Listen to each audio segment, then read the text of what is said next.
Good morning, students. Myself Rajiv Verma is going to continue chapter number 4.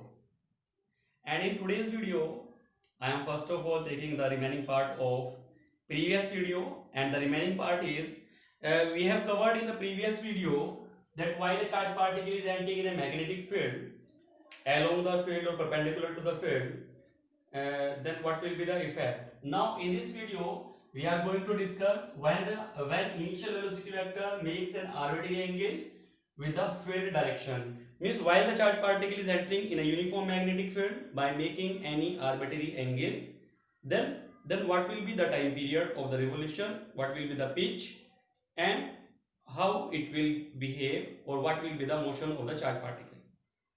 In this case, consider that suppose this is y-axis, this one is z-axis, this is the direction of magnetic field, this may be x-axis, and here we have considered a charged particle at point O, and this particle is entering in this uniform magnetic field by making an angle theta with velocity v in the field.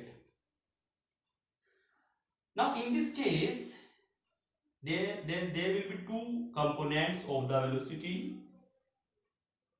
Here the perpendicular component of the velocity will work, and here the parallel component, and it will experience a force here.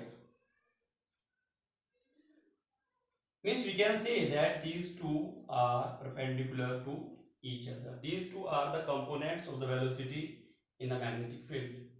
Then what will happen? While the charged particle is entering in the field by making an angle theta, then this perpendicular component will make the path of the charged particle circular, while the parallel component will move or push the particle in the direction of the magnetic field. In this way, we can say that the path of the charged particle may be like this.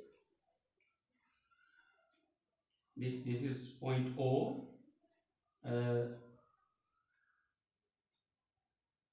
This is the charged particle here, and this is moving with perpendicular component in a circle, while the parallel component of the velocity providing the upward motion to the charged particle, by which you can observe the path of the charged particle will be a helix, or we can say the path will be helical. The path of the charged particle will be helical path. Now the gap between two, or you can say the one complete revolution, is known as pitch. It is concluded while the charged particle is entering in a uniform magnetic field by making any arbitrary angle with the direction of the magnetic field, then these two components will make the path of the charged particle helical. Now coming to the first point, yani for V perpendicular, means perpendicular component भी कह सकते हैं,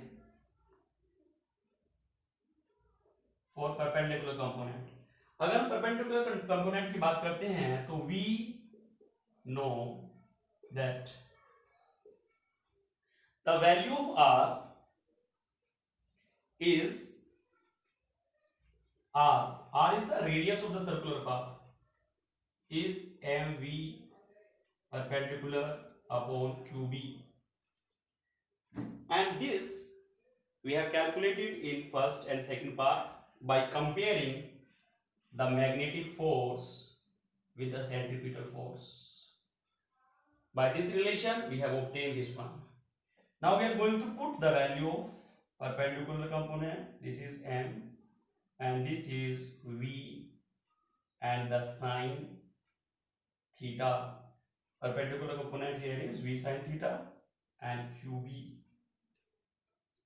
This is the value of R, and the radius of the path while the particle is entering in the field. Similarly, we can calculate the time period of revolution. Time period capital T can be written as 2 pi r divided by V perpendicular. In this relation, we can put the value of r and V perpendicular. R and V perpendicular. It will be 2 pi upon V sine theta into mv sine theta upon qb. Now v cancelling out, sine cancel, it will be 2 pi m upon qb. Here we can write t is equal to 2 pi m upon qb.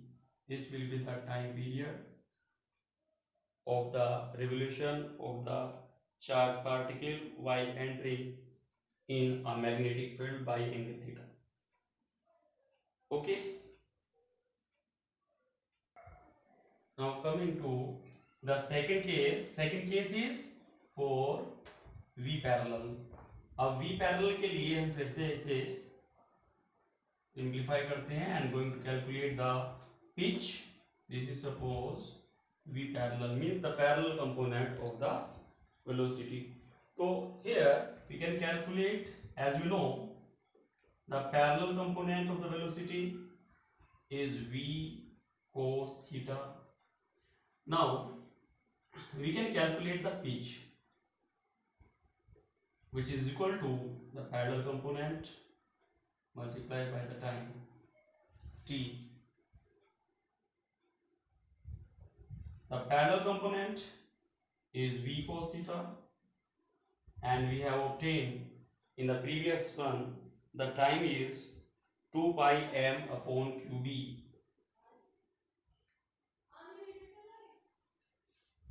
Now in this way we can simplify it as 2 pi mv upon qb and cos theta. This is the value of the pitch when the particle is entering in the field. This will be the distance, vertical distance covered by the charged particle due to parallel component of the velocity. The next point or the next topic, and the next topic is cyclotron. Cyclotron is the most important topic.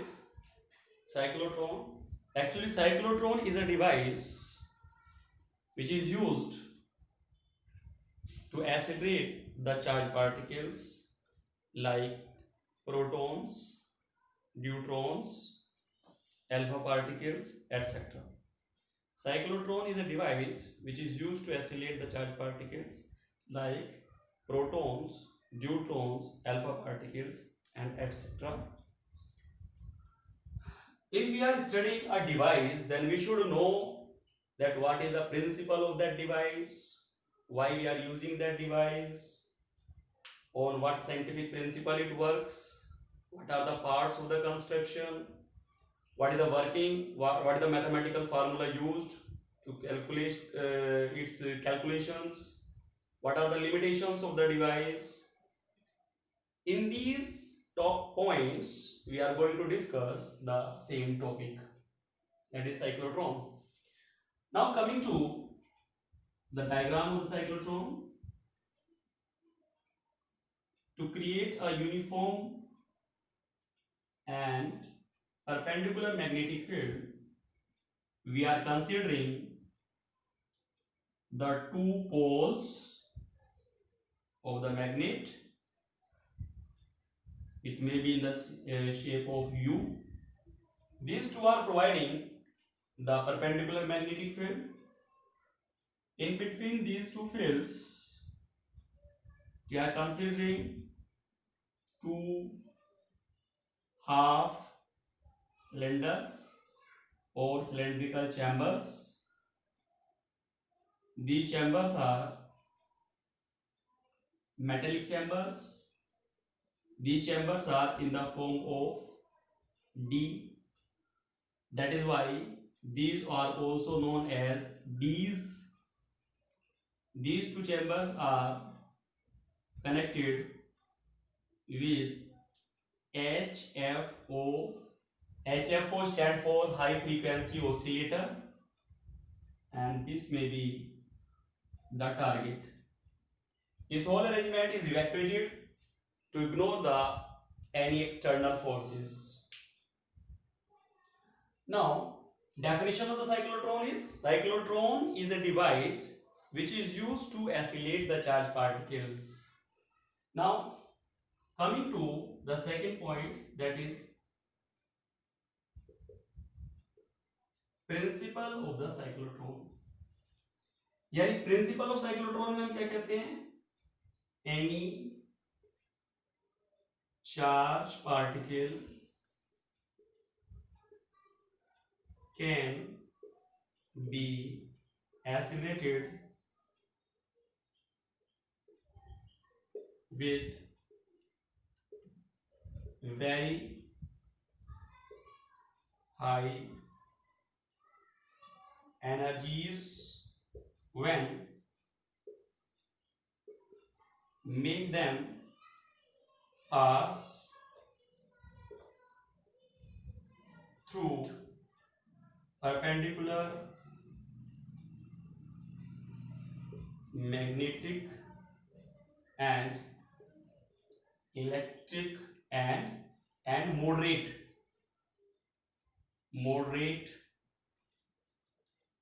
electric field number of times.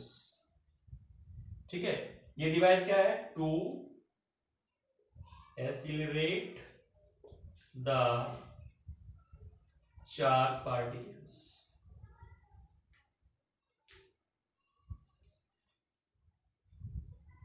सही है? Like neutrons, protons, alpha particles, etc. Okay, एक बार फिर से मैं आपको से बता देता हूं.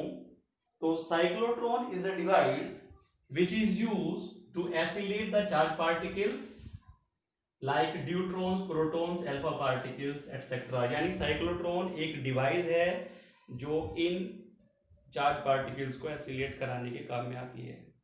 जैसे न्यूट्रॉन की अगर हम बात करें, it can not be oscillated through the cyclotron क्योंकि इनचार्ज है. इलेक्ट्रॉन भी इससे oscillate नहीं होता है. इसके बारे में मैं अभी बाद में लिमिटेशंस में बताऊंगा. Now coming to the scientific principle. According to the scientific principle, any charge particle can be oscillated with very high energies when make it pass through perpendicular magnetic and moderate electric field number of times. Okay, यानी किसी भी charge particle को अगर हम moderate electric और perpendicular magnetic field से पास कराते हैं तो क्या हो जाएगा? वो एक्सेलरेट हो जाएगा. This is the principal on which cyclotron works. तो मैंने आपको सिर्फ दो ही पॉइंट बताए साइक्लोट्रॉन के बारे में. इसका डेफिनेशन कि साइक्लोट्रॉन क्या डिवाइस है और इसका scientific principle on which principle it works, और इसका डायग्राम मतलब construction, parts of the construction. Now coming to the construction. वो मैंने अभी भी बताया आपको कि perpendicular magnetic field and there are two dees, metallic cylindrical chambers. जैसे कि ये है, if we are dividing it into two parts vertically, then those shapes are here in the form of D1 and D2, and there is a window from which the oscillated particle may eject out. High frequency oscillator to provide the moderate electric field, and north and south pole is indicating that perpendicular magnetic field is present here. तो these are the parts of the construction. उसके बाद आगे चलते हैं, अगर हम बात करते हैं थ्योरी की और वर्किंग की अगर हम बात करते हैं, तो the charge particle which is to be oscillated, the charge particle which is to be oscillated is kept here. जिस चार्ज पार्टिकल को एसिलेट कराना है उसे यहां रखा जाएगा। Then with the help of this moderate electric field, we can make the D2 as negative and D1 as positive. Then charge particle is compelled to move towards D2. Okay. Now after entering in D2, charge particle will experience no force due to the electric field, because as we know the electric field inside a conductor is zero, shielding effect. That is why it will not experience any force due to the electric field, but magnetic field will throw it in a circular path and it will follow the semicircular path, and then with the help of an oscillator the polarity of D1 will reverse. Now it will be negative and D2 will be positive. The charge particle will accelerate towards the D1 and enter in the D1 with a large velocity and follow the semicircular path of the large radius as compared to the initial one. Now this process go on continuously. Now when the charge particle is here, then the polarity of D2 will be negative and this accelerate means in all the change of the polarity, the charge particle is accelerating between the gap. While the charge particle is entering in between the gap, then its radius of the path is go on increasing continuously, and finally it will acquire a sufficiently high energy and the velocity and follow the path, semicircular path inside the chambers or D's with a great radius. While it reaches to the maximum limit, then the charge particle will eject out from the target, from the window and strike the target. In this case, the movement of the charge particle is provided by the magnetic field, which is providing the centripetal force to the charge particle. And magnetic force, maximum magnetic force in perpendicular direction acting on the charge particle is QVB is equal to mv square upon r. Here, these two are cancelling out. We can calculate the value of r, which is equal to mv upon qb. This is the radius of the circular path followed by the charge particle. Similarly, we can calculate the time period, which is equal to time period t is equal to distance. Distance क्या हो जाएगी? 2 pi r, circumference of the circular path divided by the speed v. Now we can put the value of r here. तो ये हो गया 2 pi upon v into r की value है mv upon qb. These two are cancelling out. This is 2 pi m upon qb. ये आ गया time period. Similarly, we can calculate the frequency nu, which is equal to the reciprocal of the time period, and it is given by qb upon 2 pi m. From these two relations, we can say that radius or frequency of the circular path does not depends on the radius as well as the speed of the charge particle. Frequency of the cyclotron frequency is independent of the radius of the circular path as well as the velocity of the charge particle. Okay, इसके बाद हम आते हैं now coming to the limitations of the cyclotron, यानी इसकी क्या limitations हैं. Actually, cyclotron can accelerate the charge particle like proton, deuteron, alpha particle, etc., but it cannot accelerate the electrons because of the less mass. While electron will enter in these chambers, then that will eject out by completing one circle or circular path of the maximum radius. Due to that, its velocity will not increase or it will not accelerate bit by bit. In this diagram, we can observe the velocity of the particle is increasing bit by bit and then it is accelerating. But if the particle is ejecting out by completing only one circle, then we can say that that will not accelerate it as much. That is why electron cannot be accelerated by the charged particle, by the cyclotron, though it is a charged particle. Now the second thing is neutron. Neutron cannot be accelerated because neutron is not a charged particle. That is why it will not attracted by the d1 or by the d2. While we change the polarity, there will be no effect.